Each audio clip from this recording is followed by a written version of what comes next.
Hey everyone, this is Seb bringing you a new video review. This time we are reaching for the stars in StarDrone, available on the PlayStation Network.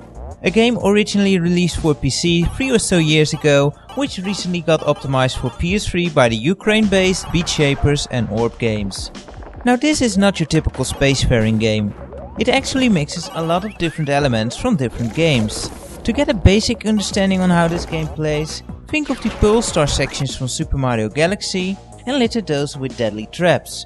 If you really want to go back, you can also compare it to Clu Clu Land on the NES, which use a basic form of the same control scheme. You see, apart from choosing a direction in which you launch your drone, you have no other direct control over it. It will just go on its way and let physics do its thing on it, which most of the time ends up in a big explosion. You can however latch onto satellites littered around the stages, with which you can slingshot yourself into different directions to avoid such explosive consequences. This manner of control means that the controls are extremely basic and easy to learn. In fact, you only use one button to latch onto the satellites. The game automatically selects the closest satellite to latch onto, but you can also use the analog stick to point into the direction of another one, as the closest one is not always the best one to use. This works fine most of the time, but I've also had times where I accidentally attach my drone onto an unintended node, which quickly slam my ship into a huge wall of spikes. This happens more often in fast moving levels where timing is hard enough as it is, and these moments can get extremely frustrating.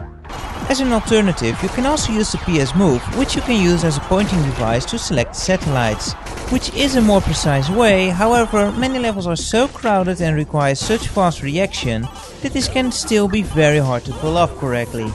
You may have figured this out already, but just to be clear here, even though this game has basic controls, does not make it an easy game whatsoever. Some of these levels are just maddening hard actually.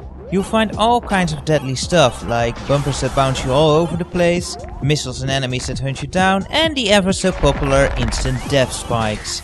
You do have a shield that can protect you from a few hits from certain things, but it won't last very long.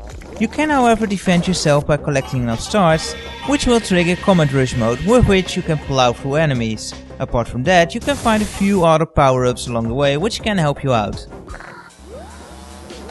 Each level has you complete one objective, which come in 4 kinds. Either collect all stars, collect a number of shards and bring them to a certain point, destroy your enemies, or reach the finish line. There are over 50 levels to conquer, and you can adjust the game speed to alter the difficulty. Add to that the hunt for medals by getting a good score and online leaderboards, and you can see that the game actually offers a decent amount of replay value. The game also does pretty well with its presentation.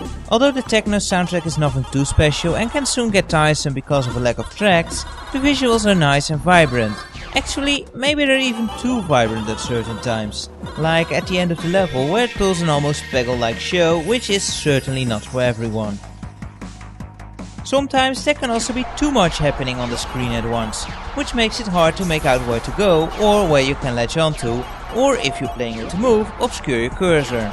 One other notable feature this game offers is the ability to show multiple levels of depth for those who are playing this game on a stereoscopic 3D TV. So to wrap up this review, is StarDrone worth it? I personally really enjoyed it and had a lot of fun. It's very challenging and the way you control the drone feels fresh. When the levels go well, it truly feels great. However, the game can also be very frustrating. If you are easily offended by continued failures, then stay clear. Trust me on this one, it'll spare you a ton of controllers and other properties you damage by chucking those things around. Otherwise, I'd say if you like a real challenge and something different, give it a try.